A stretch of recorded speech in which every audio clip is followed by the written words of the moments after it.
PG पाठशाला हिंदी में आपका स्वागत है। मैं डॉक्टर रोहिणी अग्रवाल महर्षि दयानंद विश्वविद्यालय रोहतक के हिंदी विभाग में प्रोफेसर के रूप में कार्यरत हूँ। आज हम स्त्री लेखन प्रश्न पत्र के अंतर्गत मीराबाई के काव्य में स्त्री प्रश्न विषय पर चर्चा करेंगे। इस पाठ के अध्ययन के उपरांत आप भक्तिकालीन जीवन मूल्यों और नैतिकताओं के संदर्भ में मीरा के काव्य की विशेषताओं का उद्घाटन कर सकेंगे। मीरा के काव्य में उत्तरोत्तर आए बदलावों को लक्षित करते हुए उनके काव्य का विश्लेषण कर सकेंगे। मीरा की कविताओं के आधार पर राजसत्ता, पितृसत्ता और सामाजिक वर्जनाओं के तिरस्कार की पद्धति को समझ सकेंगे और आधुनिक स्त्री विमर्श के परिप्रेक्ष्य में मीरा का मूल्यांकन कर सकेंगे। साहित्य समाज का दर्पण कहा जाता है। जब वह युगीन यथार्थ को प्रतिबिंबित करता है तो उसका लक्ष्य दोहरा होता है। एक, युगीन विकृतियों, विसंगतियों और रुग्णताओं को विश्लेषण का विषय बनाकर उनके निवारण हेतु समुचित समाधान खोजना, और दूसरा, अपने अनुभव सत्य से गुजरकर बेहतर भविष्य के निर्माण हेतु भावी पीढ़ी का दिशा निर्देश करना। मीरा का काव्य स्त्री मानस की पीड़ा को शब्द देता है। मीरा के युग में स्त्री आत्माभिव्यक्ति के लिए स्वतंत्र नहीं थी। वह पुरुष के उपयोग और उपभोग के लिए थी और पुरुष की दृष्टि से ही देखी जाती थी। स्त्री के सुख दुख, सपने, आकांक्षाएं, वर्तमान, भविष्य उसके अपने भीतर निहित नहीं थे। पुरुष समाज द्वारा प्रत्यारोपित किए जाते थे। इसलिए स्त्री की नजर से स्त्री मानस को पढ़ने का संस्कार और आवश्यकता मध्ययुग में कहीं दिखाई नहीं दी। सन 1498 से 1546 तक की जिस कालावधि में मीरा के होने का अनुमान इतिहासकार लगाते हैं, वह काल हिंदी साहित्य में भक्तिकाल के नाम से जाना जाता है। भक्तिकाल सामाजिक, राजनीतिक, आर्थिक उत्पीड़न के विरोध में उठा एक सांस्कृतिक आंदोलन है जो व्यक्ति की ऐहिक ऐन्द्रिक सत्ता को झुठलाकर परलोक की सम्मोहक अवधारणा को सामने रखता है। भक्तिकाल को चाहे तो निराशा से उबरने का जिजीविषापूर्ण प्रयास कहा जाए या अपनी क्षीण होती अस्मिता को बचाने की अकुलाहट, ये दोनों ही बातें उसमें हमें मिलती हैं। भक्ति आंदोलन ने पारलौकिकता के गाढ़े आवरण के बीच व्यक्ति की भौतिक सत्ता, समाज व्यवस्था और संबंधों के महीन अंतर्जाल को गहराई से देखा परखा है। मीरा की कविता इसी की एक प्रतिध्वनि के रूप में हमें दिखाई पड़ती है। भक्तिकाल में लोक और परलोक के संबंध में बहुत चर्चा हुई। अगर भक्तिकालीन कविता को इसके नजरिए से देखा जाए तो लोक और परलोक के बीच कवियों द्वारा स्वयं को स्थापित करने की द्वंद्वग्रस्तता भक्ति साहित्य में साफ झलकती है। उनकी यह द्वंद्वग्रस्तता एक और आत्मस्वीकृति चाहती है तो दूसरी ओर तत्कालीन आत्मनिषेध की गूंजती हुंकार से भयभीत होकर पीछे भी हट जाती है। इसलिए विद्रोह और यथास्थितिवाद भक्तिकाल में साथ साथ चलते हैं। परवर्ती आलोचना इन द्वंद्वों को चिन्हित करने की अपेक्षा साहित्य इतिहास के काल विभाजन और नामकरण को सटीक सिद्ध करने की कोशिश में संवत 1350 से संवत 1700 तक के मध्ययुगीन कालखंड की भक्ति धारा से अपलावित होने का पूर्वाग्रह लेकर चलती है। यही कारण है कि वह मीरा के काव्य की आत्माभिव्यक्ति को अलक्षित कर उसे कबीर, सूर, तुलसी, रसखान सरीखे भक्त कवियों की कोटि में रखती आई है। आलोचना की यह परंपरागत दृष्टि मीरा के काव्य के मूल स्वर के साथ न्याय नहीं कर पाती। कारण यह है कि मीरा काव्य में निहित परिवार, कुलकान और राजसत्ता के विरुद्ध विद्रोह की प्रवृत्ति को अनदेखा कर अलौकिक ईश्वरीय सत्ता से जुड़ने की ललक के रूप में उनके काव्य को पढ़ा गया है, जबकि मीरा के काव्य का यह केंद्रीय स्वर है ही नहीं। मीरा के भीतर की निखालिस स्त्री मीरा काव्य के केंद्र में है, जो पुरुष दृष्टि की चौकसी और दबाव से मुक्ति चाहती। वह अपने मनोजगत में दहकती लालसाओं को निर्भीक भाव से व्यक्त कर रहे हैं। वे अपने विरोध की प्रचंडता को भी जानती हैं, समाज में प्रचलित परकीय प्रेम की अनैतिकता को भी, और साथ ही समाज से अकेले टकराने के जोखिम को भी मीरा अच्छी तरह से पहचानती है। स्त्री विमर्श हाशिए पर धकेल दी गई अस्मिताओं को पुनः केंद्र में लाने और उनकी मानवीय गरिमा को पुनर्प्रतिष्ठित करने का एक बड़ा अभियान है। स्त्री विमर्श अपनी मूल चेतना में स्त्री को पराधीन बनाने वाली पितृसत्तात्मक समाज व्यवस्था का विश्लेषण करता है और इस प्रक्रिया में वह विवाह संस्था, धर्म, न्याय, मीडिया की स्त्री विरोधी भूमिकाओं को प्रकाश में लाता है। यह ठीक वही भावोच्छ्वास है जो मीरा के काव्य में सर्वत्र बिखरा दिखाई पड़ता है। मीरा के काव्य में सर्वाधिक मुखर है विवाह संस्था के प्रति असंतोष का भाव, जो राणा जी के जानलेवा षड्यंत्र और सास ननद के उत्पीड़न के जरिए उभरता है। पितृसत्तात्मक व्यवस्था स्त्री को शक्तिहीन करके पुरुष को बलशाली बनाने का एक उपक्रम है। स्त्री को शक्तिहीन और रिक्त करने की यह प्रक्रिया बेहद सूक्ष्म, जटिल और संश्लिष्ट है। एक और उसकी महत्ता को स्थापित करने के लिए उसे शील, शक्ति और सौंदर्य की अधिष्ठात्री कहा जाता है, तो दूसरी ओर कर्तव्यपरायणता, एकनिष्ठा, सहिष्णुता, त्याग और क्षमा जैसे उच्चादर्शों में बांधकर उसकी परिधि को बेहद संकुचित कर दिया जाता है। उसे दूसरों के लिए जीना सिखाया जाता है, पुरुष के लिए, पुरुष के परिवार के लिए, पुरुष निर्मित व्यवस्था के लिए। इसीलिए परिभाषाओं और वर्जनाओं में मात्र उसी की सत्ता को बांधा जाता है, पुरुष की सत्ता को नहीं। जन्म से स्त्री और पुरुष दोनों संस्कार रूप में इन परिभाषाओं और वर्जनाओं को मूक भाव से स्वीकार करते हैं और उन्हीं के अनुरूप अपनी जीवन शैली विकसित करते चलते हैं। सामान्यतः कहीं भी विवाद या संवाद की कोई गुंजाइश नहीं रहती, किंतु मीरा के साथ ऐसा बिल्कुल नहीं हुआ। उन्होंने पिता के घर पितृसत्तात्मक व्यवस्था का शासन और अनुशासन निश्चय ही जरूर देखा होगा और स्त्री पुरुष संबंधों में असमानता की बात उनके रोजमर्रा के जीवन से गुजरी होगी। अनुभव के स्तर पर शायद अनुशासन और असमानता का दंश उन्होंने न भोगा हो, क्योंकि उनकी शिक्षा दीक्षा आम राजपूत कन्याओं से अलग उनके चचेरे भाई जयमल के साथ हुई थी। अंत्यपुर से बाहर निकलकर भाई के संग शिक्षा ग्रहण करने के अधिकार ने मीरा में निश्चय ही एक स्वतंत्र चेता व्यक्तित्व का विकास किया होगा, जिसके बूते विवेक, स्वाभिमान और दृढ़ता के सहारे अपनी मानवीय गरिमा को उन्होंने अक्षुण्ण रखा। पुरुषों को ये गुण श्रेष्ठ बनाते हैं और स्त्रियों को जिद्दी, अहंकारी और कुलंगार, यह एक बहुत बड़ी विडंबना है। इसलिए पत्नी और कुलवधू के रूप में जैसे ही मीरा से पितृसत्तात्मक व्यवस्था द्वारा पोषित रूढ़ छवियों में बंधने की मांग की गई, स्वप्न दृष्टा मीरा की स्वतंत्रता की भावना को गहरी ठेस लगी। मीरा का समूचा काव्य उत्पीड़ित स्त्री के आर्तनाद और विरहिणी प्रिया के करुण हाहाकार का प्रामाणिक दस्तावेज है। निजी जीवन की अनुभूतियां और गोपन मन की रहस्यात्मकता जिस सूक्ष्म भाव से मीरा के काव्य में व्यंजित हुई है, वह उसे अन्य भक्त कवियों से एक अलग पहचान देती है। मीरा के पद अपनी मूल संरचना में उत्कट भावोच्छ्वास में लिखी गई डायरी की प्रविष्टियां हैं।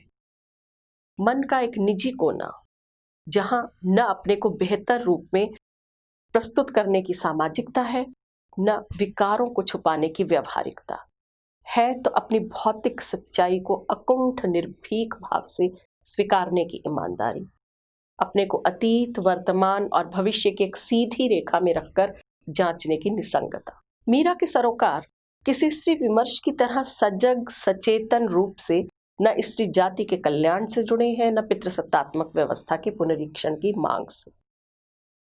निर्गुण संत कवियों की बानी में गूंजने वाला सकारात्मक विद्रोही स्वर दरअसल वैयक्तिक स्तर पर अपनी पीड़ा और दमित आकांक्षाओं की मुखर और सामूहिक अभिव्यक्ति रही है। मीरा के काव्य में स्त्री मुक्ति के स्वर भी अपनी वैयक्तिकता की अभिव्यक्ति की उत्कट इच्छा का परिणाम है। मीरा संबंधों में स्पेस चाहती है, संबंधों से मुक्ति नहीं। यह बात विशेष रूप से हमें ध्यान रखनी चाहिए। एक औसत स्त्री की तरह मीरा सरल हृदय है, लेकिन औसत स्त्री से अलग ज्ञान पिपासु भी है। साधु संगति मीरा के लिए ज्ञानार्जन और आत्मविस्तार का, भौतिक जगत के रहस्यों को जानने, जगत के साथ अपने संबंध को गुनने और अपनी मानवीय सत्ता को एक सार्थक दिशा देने का जरिया है। मीरा के अनुभव सीमित हैं, इसलिए वे आरोपित स्त्री नियति से ऊपर उठकर अपने को तलाशना और संवारना चाहती हैं। उल्लेखनीय है कि इस तलाश में परिवार और संबंधों का निषेध नहीं हुआ है, बल्कि उनके अर्थ और अंतरंगता का विस्तार है। माई म्हारे साधा रो इख्तियार है, साधु ही पीहर साधु ही सासरो, सांवरिया भरतार है। जात पात कुल कुटुंब कबीलो, साध ही परिवार है। मीरा के प्रभु गिरधर नागर, रस्मिया साधा री लार है। अपनी सीमाओं का अतिक्रमण करने की विकलता में मीरा पाती है कि जहर का प्याला और सांप का पिटारा भेजकर उनकी हत्या का आयोजन किया जा रहा है। बरजी में काहे की ना ही रहूं, मीरा कहती हैं। और मीरा अनायास ही राजसत्ता, पितृसत्ता और कुल कानी को ठोकर मारती विद्रोहिणी नहीं बनी है। तिरस्कार से अधिक दमन और उत्पीड़न ने उनके भीतर की कोमलता और मनुष्यता को आहत किया है। गहरे लाग्यो है घाव। अपनी असुरक्षा से अधिक वे व्यक्ति के भीतर की अमानुषिकता को देखकर थर्रा गई हैं। घरेलू हिंसा की शिकार औसत स्त्री सरीखी मीरा के पास दो ही विकल्प हैं, रो रो कर प्राण दे दे या सजग चौकन्नी होकर अपने प्राण और स्वाभिमान की रक्षा करे। सर्पदंश को पुष्पहार और विष को अमृत बना लेने का जीवट सामान्यतः स्त्रियों के पास नहीं होता, पर वह मीरा के पास है। और मीरा के पास एक नहीं कई अहम फैसले हैं।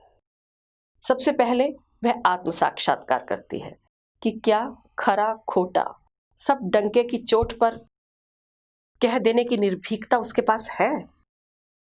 मीरा यहां जरा भी संशयग्रस्त नहीं है और वह साफ कहती है, जो को मोको एक कहोगे एक की लाख कहूंगी। फिर वह उसका विश्लेषण करती है कि जो व्यक्ति संबंध की गरिमा का निर्वाह न कर पाए, क्या उससे संबंध बनाया और निभाया जाना चाहिए? इतना ही महत्वपूर्ण है दूसरा सवाल कि जिससे संबंध त्याग दिया है, क्या उसके भौतिक सामाजिक संरक्षण में रहना चाहिए? आत्माभिमान से दीप्तिपाती मीरा किसी भी आधुनिक विद्रोहिणी से कमतर नहीं है। खीर खांड, दखनी चीर और माणक मोती का परित्याग तो मीरा ने कब से कर दिया, फिर दो मुट्ठी अन्न के लिए राणा जी की क्यों धौंस रही? साफ कहती है मीरा, होजी सिसोदिया राणा, मनड़ो बैरागी धन रो का क्या करो।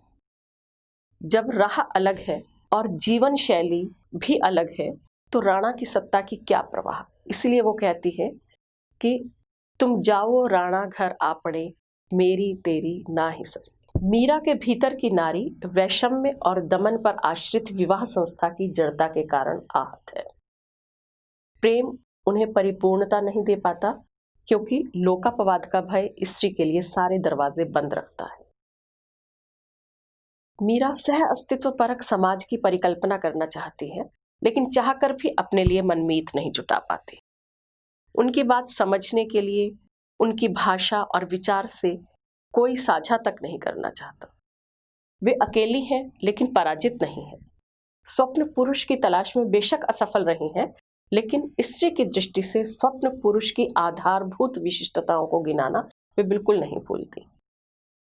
पुरुष ही सदा सर्वदा आदर्श स्त्री छवि की सैद्धांतिकी क्यों गढ़े? वे सबसे पहले स्त्री पुरुष संबंधों में परस्पर समानता, सद्भाव और हार्दिकता की मांग करती हैं, जहां किसी एक का व्यक्तित्व दूसरे का विलयन न करे, बल्कि साथ साथ विकास और परिष्कार की संभावनाओं को फलीभूत करे। यहाँ कोई एक श्रेष्ठ और दूसरा हीन, कोई एक उपास्य और दूसरा उपासक नहीं होगा, बल्कि एक दूसरे से निरपेक्ष अपने आप में पूर्ण होंगे। पितृसत्तात्मक व्यवस्था स्त्री को पुरुष निरपेक्ष रूप पर विचार करने की स्वतंत्रता नहीं दी। मीरा इस व्यवस्था का अतिक्रमण करने के लिए एक स्वप्न लोक रचती हैं। उनके स्वप्न लोक में निर्मित समाज व्यवस्था वर्तमान की समाज व्यवस्था से बिल्कुल अलग है। वह समाज एक उदार समाज है जो विवाह सूत्र में बंधी स्त्री को समान नजर से देखता है। पत्नी से कठोर पातिव्रत्य की मांग वहां नहीं है, न ही वैधव्य का अभिशाप है। मीरा के स्वप्न निर्मित समाज में स्त्री को अचल सुहाग का वरदान प्राप्त है। यह अचल सुहाग का वरदान देने वाला वर मीरा की दृष्टि में जगदीश से कम नहीं है, क्योंकि पुरुष वर्चस्व को कोई अलौकिक सत्ता ही मात दे सकती। इस वर्चस्व को उस वक्त अकेली स्त्री या स्त्रियों का समवेत स्वर भी नहीं तोड़ सकता था। ऐसे वर को क्या वरूं जो जन्मे और मर जाए। मीरा अभिधात्मक अर्थ में अविनाशी पुरुष की कामना नहीं कर रहे हैं। वे संबंध को जन्म और मृत्यु के आदि अंत से मुक्त कर नित्य और नवीन कर देना चाहते। ऐसा पूर्ण पुरुष निश्चय ही पत्नी से बौद्धिक, मानसिक, भावनात्मक ऐक्य की अपेक्षा करेगा। उसकी देह पर अपनी सत्ता की दंभी घोषणा करते हुए सुहाग चिन्हों की अनिवार्यता की मांग नहीं करेगा। मांग और पाटी उतार धरूंगी, ना पहरूं कर चूड़ो। मीरा हठीली कहे संतन सो, बर पाया छह मैं पूरो। मीरा इन सुहाग चिन्हों में अपने स्त्रीत्व और निजता की पराजय का अनुभव कर रही है। मीरा आरोपित विवाह संबंध को अस्वीकार कर स्त्री द्वारा स्वयं पति रूप में पुरुष का वर्ण करने की स्वतंत्रता की पक्षधर है। विवाह संस्था स्त्री की देह पर की जाने वाली द्विपक्षीय संधि नहीं, न ही प्रतिशोध और प्रतिकार की अमानुषिकता है। विवाह संबंध देह का कामुक खेल या कुल वृद्धि का शुष्क दायित्व भी नहीं है। यह जीवन सहचर पाने की अनुराग भरी प्रक्रिया है। इसीलिए संबंध न तो आनन फानन में तय हो, न बाहरी दबाव से बनाए जाए। ठगे जाने की प्रतीति ही ना रहे, इसलिए ठोक बजाकर साथी ढूंढने का अवसर और अधिकार पाना चाहती है मीरा। यहाँ न नारी सुलभ लज्जा की स्वीकृति है। वे कहती हैं, मैं तो देखियो है घूंघट के पटखोल। ना अज्ञानी और अव्यवहारिक स्त्री की तरह एक स्तुति परखता है। वो साफ डंके की चोट पर कहती हैं, मैं तो लियो है बराबर तोल। मीरा की पूर्ण पुरुष की आशा वास्तव में विवाह संस्था की जड़ताओं का नकार है। यह एक ऐसे समन्वित स्त्रीवाद का स्वप्न है जहां स्त्री मनुष्य है, पत्नी, परित्यक्ता, विधवा या वेश्या नहीं, और पुरुष भी मनुष्य है, पति और रसिया नहीं। यह वही समन्वित स्त्रीवाद है जो मिथकों में अर्धनारीश्वर की परिकल्पना के जरिए और समकालीन हिंदी साहित्य में मृदुला गर्ग के उपन्यास कठगुलाब के विपिन और गुजराती साहित्य में कुंदनिका कापड़िया के उपन्यास दीवारों के पार आकाश के आनंद ग्राम के पुरुष पात्रों के जरिए उभर कर आता है। मीरा का स्वप्न पुरुष रसिया कृष्ण के रूपक में उपस्थित होकर दाम्पत्येतर प्रेम का पैरोकार है। प्रेम को समय और समाज की संकुलता से मुक्त कर वह दिक् काल से जोड़ता है। पूर्व जन्म की गोपिका के रूप में रसिया कृष्ण के संग चीर हरण सरीखी लीला का आनंद उठाने की कसमसाहट मीरा के पदों में एकाधिक बार व्यक्त हुई है। दरअसल यह आकांक्षा वर्जनाहीन प्रेम संबंध को छक कर जीने की मानवीय कामना है जो स्त्री के लिए निषिद्ध है। मीरा निषिद्ध को अपना अधिकार मानना चाहती हैं, लेकिन साथ ही जानती है कि उनकी स्त्री मुक्ति की अवधारणा स्वप्न पुरुष की विवेकशील अवधारणा के बिना संभव नहीं। क्या इस स्वप्न पुरुष को वे जीवन में पा सकेंगी? नहीं। 68 तीर्थों का भ्रमण करके और वृंदावन काशी की खाक छानकर भी उनकी उपलब्धि शून्य है। वे न मिले जिनकी हम दासी। मीरा को कहीं विश्वास था कि साधुओं की नगरी वृंदावन काशी में शायद उन्हें मनवांचित पुरुष मिल जाए, लेकिन वहां या तो सभी ब्राह्मण बनिए यानी क्षुद्र लौकिकताओं में लीन आत्मकामी पुरुष थे, या सन्यासी यानी आध्यात्मिक आनंद की तलाश में भटकते हुए वीतरागी पुरुष मिले। इनमें भी मनुष्यत्व का नाम ही नहीं। अमूमन सभी बगल में छुरी मुंह में राम राम के बिंब को साकार करते हुए विश्वास खाते। इसलिए मीरा भौतिक जगत में स्वप्न पुरुष की तलाश छोड़कर रसिया कृष्ण की अमूर्त छवि में ही अपनी आशाओं, आकांक्षाओं और सपनों को केंद्रित करने लगती हैं। उनका स्वप्न पुरुष समानता, स्वतंत्रता, बंधुत्व और राग का प्रसार करता एक अमूर्त विचार है जिसकी ठोस लौकिक उपस्थिति हर काल के स्त्री विमर्श का वरेण्य बिंदु है। मीरा पर मुखापेक्षी स्त्री का मिथक तोड़कर स्वतंत्र निर्णय लेती नई स्त्री छवि को गढ़ती है। जब जीवन मीरा का है तो उसे परिचालित करने के लिए दूसरों को निर्णय लेने का अधिकार भी नहीं देना चाहती। अपने नारीत्व और बौद्धिक क्षमताओं का पूर्ण स्वीकार मीरा को पारंपरिक समाज व्यवस्था की आचार संहिता के प्रति शंकित बनाता है। घर की बंद व्यवस्था के समानांतर मीरा ने साधुओं की सत्संगति में ज्ञान के गवाक्ष खुलते देखे। देशाटन कर लौटे संतों के अनुभव और ज्ञान दोनों विस्तृत है। स्वयं मीरा लोक परलोक की गुत्थियां न समझना चाहे, लेकिन आत्म प्रसार करके जगत के साथ एक प्रत्यक्ष नाता तो जोड़ना ही चाहती है। पत्नीत्व और कुलकानी को तिलांजलि देकर उन्हें अपनी राहों का अन्वेषण स्वयं करना है। बेशक एक राह जोगी की तलाश में पूर्ण पुरुष को पाने की लालसा और आह्लाद तक जाती है, लेकिन ज्ञानार्जन की अभिलाषा में दूसरी राह साधुओं तक ही जाती है। साधु संगति उनके लिए एक बृहत्तर और सार्थक दुनिया का प्रवेश द्वार है। वे उसके बंधनों की निस्सारता का बोध कराती है। साधु संगति ने उन्हें राणा के दिए गहरे घावों को समझने, सहने और बिसारने का मौका दिया है। फिर क्यों ना वे भाग खुल गए म्हारे साध संगत सू की प्रतीति में अपने को समृद्धतर करें। पारिवारिक उत्पीड़न ने उनकी 10 दिशाओं को बाधित किया है। साधु संगति उसी में से उन्हें हरि के बहाने अपने को पाने की युक्ति बताती है। अपने वजूद को हवा के झोंके की तरह अमूर्त और हल्का बनाकर नहीं, बल्कि इसी तरह से समय के आर पार निकल जाने की मानसिक स्वतंत्रता का गुरु मंत्र पाकर मीरा क्यों न साधु संगति की भूरी भूरी प्रशंसा कर। वह तो डंके की चोट पर कहती हैं, धन आज की घड़ी सत्संग में परी। साधु सेवा मीरा का सहज प्राप्य है, साधु संगति नहीं। यह उनका सोचा समझा निर्णय है।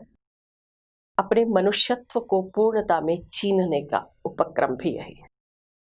यह ज्ञानार्जन की संश्लिष्ट प्रक्रिया है, जिसमें सामने दिखती सच्चाइयां अनायास ओझल हो जाती हैं और अपनी परतों के बीच किन्हीं भिन्न अर्थों की व्यंजना करने लगती हैं। यह जगत से, अपने परिवेश से, अपने आत्म से एक नया परिचय है। अब आत्मज्ञान नशा बनकर मीरा को भरमा रहा है।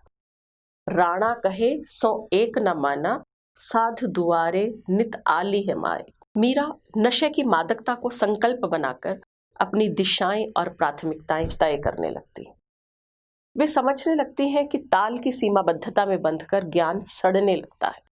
अनंत राशि का विस्तार अनंत हो तो अपने पूरे वैभव, सौंदर्य और गहनता के साथ पिपासु को वह आलोड़ित करेगा ही। ज्ञान गतिशीलता का पोषक है। एक संकुचित दायरे में पग घुंघरू बांधकर नाचने और ताली बजाने से वो कितना ज्ञान पा सकेंगी? प्रश्न नहीं, ललक स्वप्न बनकर उन्हें बाहर निकलने को उकसाती है। चला वाही देश प्रीतम पावा, चला वाही देश। मीरा का गृह त्याग बुद्ध और महावीर की तरह जगत का परित्याग कर दार्शनिक प्रश्नों को सुलझाने और निर्वाण पाने की ऊर्ध्वगामी चेष्टा नहीं। मीरा का गृह त्याग बुद्ध और महावीर की तरह जगत का परित्याग कर दार्शनिक प्रश्नों को सुलझाने और निर्वाण पाने की ऊर्ध्वमुखी चेष्टा नहीं।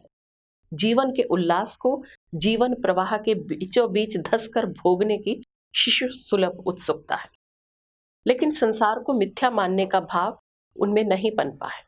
वैराग्य मीरा को लोक और जगत दोनों से जोड़ता है, उन्हें सामाजिक पदानुक्रम में सबसे छोटे व्यक्ति के साथ संवाद की स्वतंत्रता देता है, और वे पाती हैं कि दोनों के सुख और दुख, आशाएं और स्वप्न कितने समान धर्मा हैं। उस अकेली ने तो जहर का प्याला नहीं पिया है। यहाँ तो सभी घायल हैं और घायल की गति जानने, उसका उपचार करने को आतुर भी हैं। राजसत्ता और परिवार संस्था के विरुद्ध मीरा काव्य के प्रतिरोध के स्वर उनकी अपनी मनोकांक्षा बन जाते हैं। बेशक वैराग्य ने मीरा के काव्य की प्रखरता को मंद किया, लेकिन उनके विद्रोह को एक नया आयाम देकर घर से बाहर स्त्री की अस्मिता और प्रतिष्ठा को स्वीकृति भी दी। मीरा के काल तक स्त्रियों के लिए धर्मपरायणता का अर्थ था पति और पुरुष की सेवा, गार्हस्थ्यिक सामाजिक दायित्वों की पूर्ति, धार्मिक उत्सवों अनुष्ठानों में भागीदारी, भक्ति का पालन और साधु सेवा। धर्म ग्रंथों के मर्म, ईश्वर के स्वरूप पर विचार करने या माया और अध्यात्म से जुड़े दार्शनिक प्रश्नों पर विचार करने की आज्ञा उसे नहीं थी, क्योंकि वेद पाठ शूद्रों के साथ साथ स्त्रियों के लिए भी वर्जित था, और गार्गी आदि स्त्रियों की तरह तर्क करना स्त्रियोचित धर्म के प्रतिकूल माना जाता था।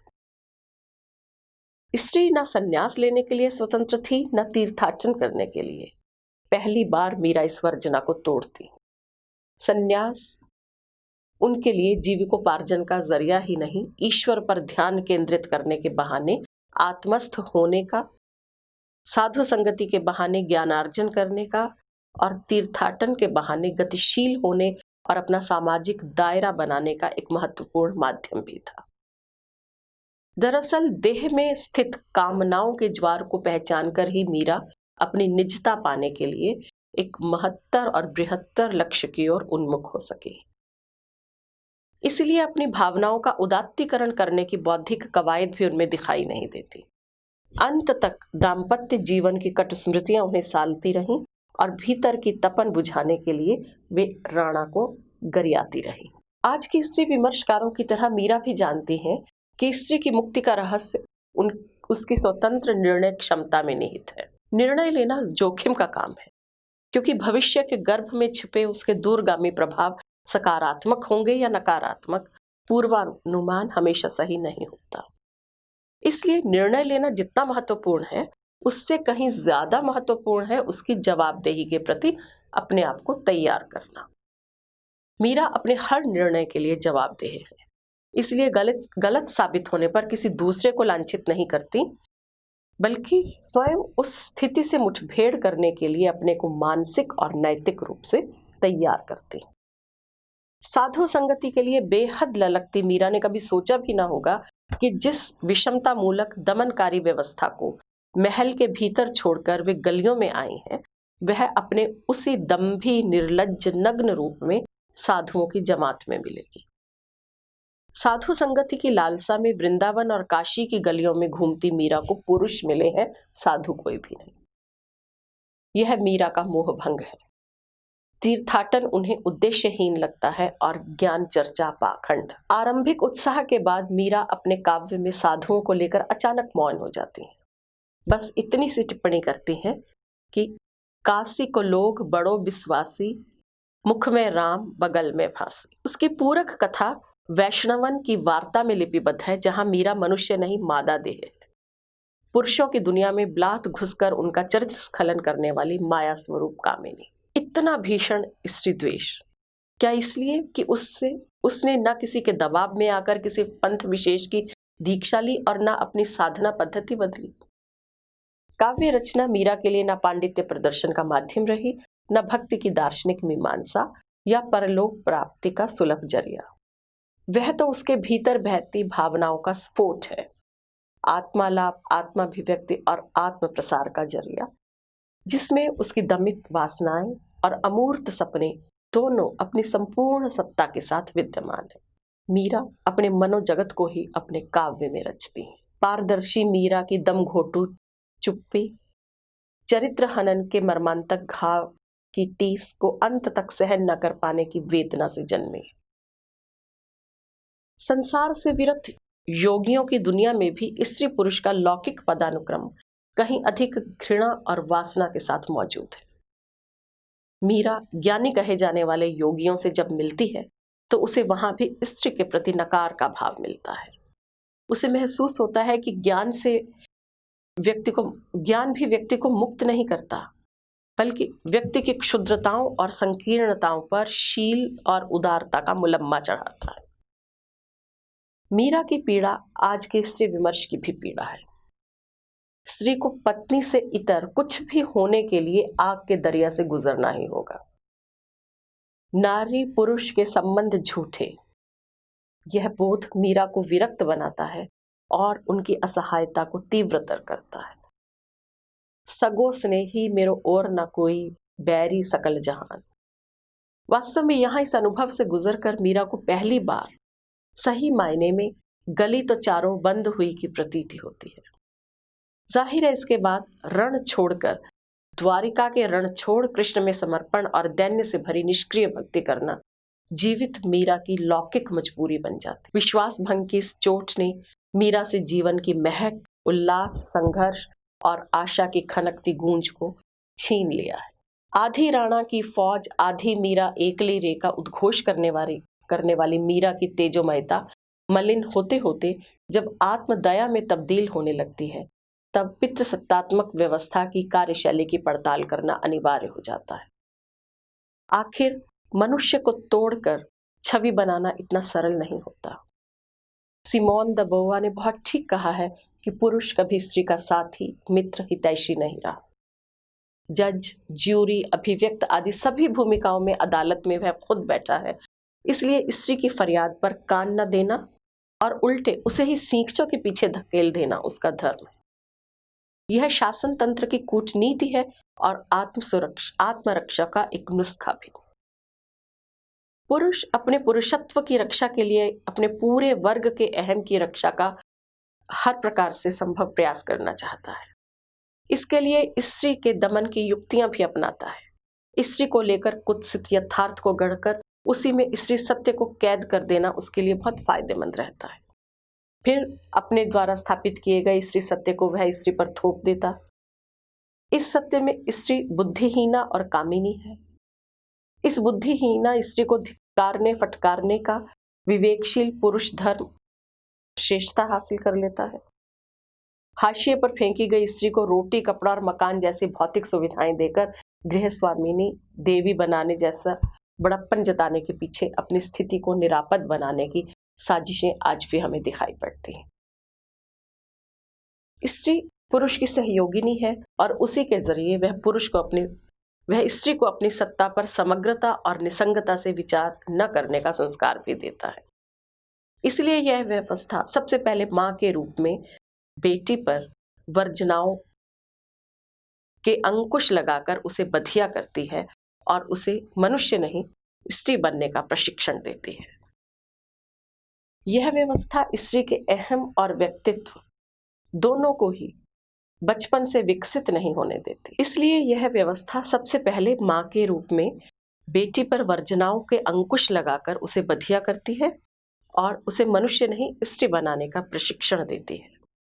यह व्यवस्था स्त्री के अहम और व्यक्तित्व दोनों को ही बचपन से विकसित होने का स्पेस नहीं देती। अबला और पर निर्भर होने का बोध उसकी सीमाओं को परिभाषित करता चलता है और इस प्रक्रिया में न उड़ने को आसमान देता है न पैर टिकाने को जमीन। वह अंकशायिनी है, इसीलिए अंक की अधिकारिणी बनने के लिए रोज अपनी सुपात्रता और उपादेयता सिद्ध करनी पड़ती है। जाहिर है मान और स्वाभिमान की बात उसके लिए बेमानी हो जाती है। प्रमुख रहती है अनुकंपा की याचना। हा हा करत हूं, पैया परत हूं, मत करो मान गुमान। पति के दंभ की धज्जियां उड़ा देने वाली स्त्री की यह कातरता उसकी शक्ति के चुक जाने से ज्यादा शक्ति को सही दिशा में निवेशित न कर पाने की दृष्टिहीनता से उपजी है। यह दृष्टिहीनता जहां नकारी जाने वाली शक्ति यानी पुरुष वर्चस्व ही उपास्य, लक्ष्य और स्वप्न बन जाती है, यहीं से आत्मदया और आत्मविघटन की प्रक्रिया शुरू होती है। दरअसल स्वयं मीरा अपनी लैंगिक पहचान से मुक्त नहीं हो पाई। बेशक सजग तौर पर वे जानती हैं कि मानवीय मूल्यों का दंभ भरने वाली पितृसत्तात्मक व्यवस्था में मनुष्य का निषेध है। यहाँ उनके स्थानापन्न रूप में है लिंग, वर्ण, वर्ग। आम स्त्री की तरह मीरा की यह त्रासदी है कि अवचेतन में व्यवस्था के इसी दबाव को उन्होंने संस्कार रूप में ग्रहण किया। यह संस्कार उसके मांस मज्जा तक धंसा हुआ है। मीरा की स्वप्न पुरुष की अवधारणा पुरुष से चोट खाकर पुरुष में ही अपने स्त्रीत्व की सार्थकता ढूंढती है, क्योंकि वह स्वयं स्त्री है और इसीलिए सहचर की कामना में पुरुष हमेशा पति रूप में आविराजता है और वह स्वयं दासी के रूप। अपनी तमाम मासूमियत में मीरा जान ही नहीं पाती कि समर्पण की इस दैन्य अवस्था में उन्होंने कृष्ण और स्वप्न पुरुष को पति की ही तरह अलभ्य, कठोर, छलिया और श्रेष्ठ बना दिया है, जिसके संग संबंध निभाने की तरफा कोशिश सिर्फ उन्हीं के हिस्से में आन पड़ी। इसीलिए वो लिख पाए हैं, थे तो पलक उघाड़ो दीनानाथ, मैं हाजिर नाजिर कब की खड़ी। यहीं इस बिंदु पर अनायास मीरा स्त्री की परंपरा पोषित निष्क्रिय और अनुत्पादक छवि की भी प्रतिष्ठा करने लगती है, जहां स्त्री प्रतीक्षारत है। जैसे कान्हा तोरी रे जोवत रह गई बाट। फिर जहां स्त्री अकेली और असुरक्षित है, हो जी महाराज छोड़ तुम आओ, मैं अबला बल ना ही गुसाई, तुम ही मेरे सिरताज, मैं गुणहीन गुण नहीं गुसाई, तुम समर्थ महाराज। उनकी स्त्री यहाँ विरह विदग्ध है, हो जी हरि कित गए नेह लगाए, मेरे मन में ऐसी आवे, मरूं जहर विष खाए। और फिर यह स्त्री अपनी निष्ठा का मुखर प्रदर्शन कर पुरुष की अनुकंपा भी पाना चाहती है। म्हारा जन्म मरण का साथी, थाने नहाई बिसरो दिन राती। मीरा स्त्री सुबोधिनी से भी खूब परिचित है, इसलिए आदर्श स्त्री की आचार संहिता के पालन में हरि की आंख के पुतले बनी रहना चाहती है। इस आचार संहिता में नित्य प्रति धर्मोपदेश का श्रवण है, साधु सेवा का व्रत है, सुमरन ध्यान का नेम है, नेक बदी के प्रति जवाबदेही है और मन हस्ती अंकुश दय मायो की कठिन साधना है। दरअसल यह साधना अपने को न्यूनतम करते करते अमूर्त कर देने का षड्यंत्रकारी प्रशिक्षण है। ऐसा नहीं कि मीरा इन षड्यंत्रों को न समझती हो। तीसरे चरण में रचे इन पदों में अवसाद, हताशा, टूटन, थकान, पस्ती, विश्रांति, दुचित्तापन, आत्मधिक्कार इसीलिए है कि अपनी मूल वृत्ति से दूर मीरा को सामाजिक स्वीकृति के लिए वही सब करना पड़ा जिनका वे जीवन भर विरोध करती रही। मीरा उत्पीड़न का विरोध कर उन्मुक्त स्त्री का सपना देख सकती हैं, अपनी स्त्री नियति को बदल नहीं सकती।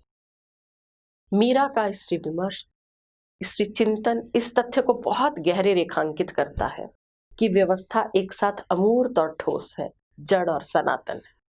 इसके पास न संवेदना है न भाषा, इसलिए संवाद की संभावना ही नहीं। अपनी मूल संरचना में यह यंत्र मानव है, मनुष्यता का निषेध कर मनुष्यता का दिखावा करने वाला एक तकनीकी कौशल। मध्ययुगीन सामंती समाज की जकड़न में बंधी मीरा ने लोकतांत्रिक व्यवस्था नहीं देखी थी। उसने शिक्षा और कानूनी अधिकारों के वरदान से संपन्न स्त्री को नहीं देखा। मीरा के युग की स्त्री सदैव दो मुट्ठी अन्न के लिए दूसरों पर आश्रित रही है। योनि और गर्भ के अतिरिक्त उसकी कोई सत्ता नहीं रही। उसके पैरों को घर की ड्योढ़ी लांघने और हाथों को अपने लिए कुआं खोदने की स्वतंत्रता नहीं थी। मीरा अपने आप में पूर्ण अकेली औरत का बिंब नहीं रच सकती। मुक्ति की कामना शून्य से अनंत तक पहुंच जाने की इकलौती छलांग नहीं होती।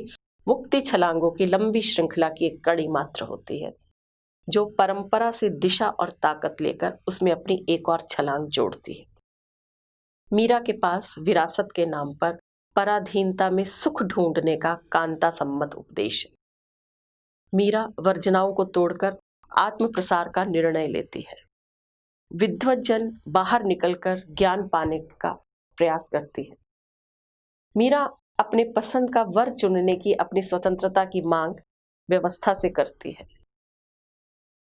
वह अपनी पीड़ा को कविता के माध्यम से जन जन तक पहुंचाना चाहती है, लेकिन मीरा के युग की सीमाएं उसके साथ बंधी हुई कहीं ना कहीं दिखलाई पड़ती। स्त्री को लेकर परंपरा और परिवेश का दमघोटू माहौल व्याप्त है। मीरा इसे सृजनात्मक रूप देने की कोशिश करती है। वह आत्माभिमानिनी, संवेदनशील, जागरूक स्त्री की तरह उन सभी स्थितियों का विरोध कर रही हैं जो समकालीन स्त्री लेखन का केंद्रीय स्वर है, लेकिन अपनी देह और जीवन दिशा के संदर्भ में लिए गए निर्णयों को अंत तक अडिग भाव से स्वीकार नहीं कर पाती।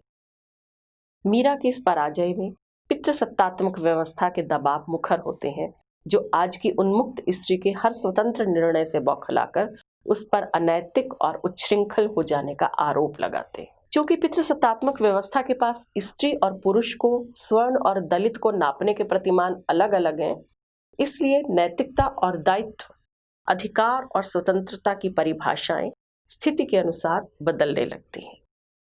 मीरा का स्त्री विषयक चिंतन कृष्णा सोबती, मृदुला गर्ग और मैत्रेयी पुष्पा के जरिए आगे बढ़कर आज स्त्री को अपनी जमीन और आसमान पाने का हौसला दे रहा। लैंगिक संवेदनशीलता का प्रसार मीराबाई का स्वप्न है और आज की स्त्री का संकल्प। धन्यवाद।